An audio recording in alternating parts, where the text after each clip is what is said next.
the Schmo with the pro, with the first ever champ in Bellator history, the current heavyweight champion Ryan Bader here in Phoenix, Arizona. Bellator Grand Prix, Bellator 268. How we doing? I'm doing great. Feel good. Weight's on point. Ready to rock. That's right, man. Now you're fighting on the big stage right here in front of the hometown fans, man. How many extra tickets did you have to purchase for this one? You know, I told everybody, friends and family, don't bother me with tickets. You know, I got my 4 tickets. I went to my wife, my sister and all that. But rest of the fans, I gave them a little friends and family sheet, and they went out, and I think they sold like $60,000 worth of tickets. So business as usual. Everything's routine for me in the hotel. I'm not staying at my house. So any other fight week. Your first fight in Bellator, you won the light heavyweight championship belt, and then you proceeded to win the heavyweight Grand Prix. You're used to this Grand Prix format. What's the mental fortitude you have to win this type of tournament, because you've already done this before at a higher weight class? Yeah, you look at the big picture and the picture in front of you. But I remember looking at that heavyweight Grand Prix. It was kind of daunting, right? You see the people in there. You're like, oh, I got to get through all these guys. But you really just have to win the fight in front of you, and it takes care of itself. And that's how I approached the heavyweight Grand Prix.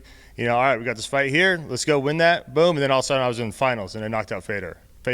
So same approach for this tournament. I got a tough fight with Corey Anderson. Go out there and beat him. Bam, I'm in the finals, and one more fight. Yeah, we'll get to Corey Anderson in just 1 second, man. But do you anticipate fighting Nemkov in the finals, man? Have a rematch for this. Obviously, it was a different weight class. Yeah. He's the one who took one of those belts. But do you anticipate facing him in the finals and avenging that? Yeah, I do. It's a short notice fight.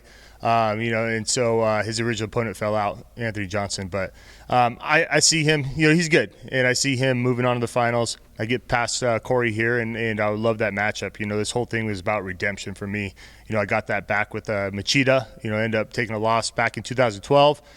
Come a long way, came back and beat him up the first round, and now it's time get this fight underneath me, and then hopefully get Nemkov and get redemption and get the belt. Now let's talk about Corey Anderson, your opponent, man. He's not shy about talking about the opportunities that you guys have had training together. Maybe it was twice. Maybe it was for you getting ready for Phil Davis. You let him borrow your truck, man. Overall, though, how do you separate the friendship, the kinship that you've established with him for the guy that you're going to be facing opposite side of the cage Saturday evening? For me, it's competition. I don't have to hate somebody. If you watch fighters around the lobby, fight week, they're all mean mugging each other and everything like that. I don't have to prove that I'm a tough guy. I've proven it throughout my career, so it doesn't matter. I can go out there. I fought friends. It's for a paycheck. It's for competition, and we both signed up to do this. And so I can separate that easily, So when I'm in the ring, I'm looking to take you out, bottom line.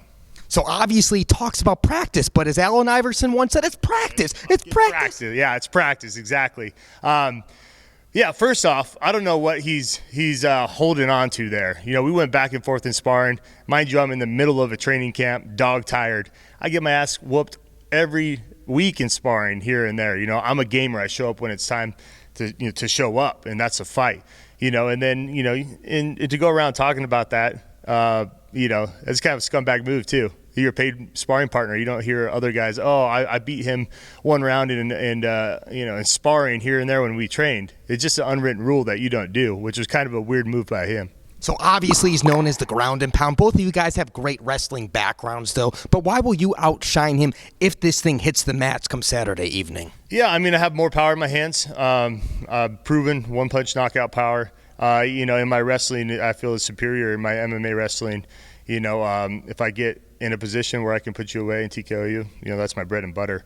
I'm more of an explosive takedown guy. He's more of a stay on you, get you to the cage, eventually take you down. I'm running through you, and I feel like a couple of those things, and just really overall, I feel like I'm a little better everywhere where he's good at. So I feel like those factors are going to make a difference. Final message for the Ryan Bader fans out there worldwide. Yeah, I'm here in Phoenix. There's not a lot of opportunities. First time in 35-something fights, to watch us live. Got, Sully on the card, 2 ASU guy. So 2 ASU boys here in Phoenix. Fork them up. Huge fight. And, for the Grand Prix and see who goes to the final. So show up, be loud, and look forward to celebrating with you guys after the fight. Yeah, for a couple of seconds, we'll pretend the Schmo never went to the University of Arizona. Bear down, it's okay. It's all good, man. I'm from Reno, Nevada. Came down here in college 2001, so No hard feelings. Yeah, the Schmo's a Chicago guy. We like the Chicago rivalries. Yeah.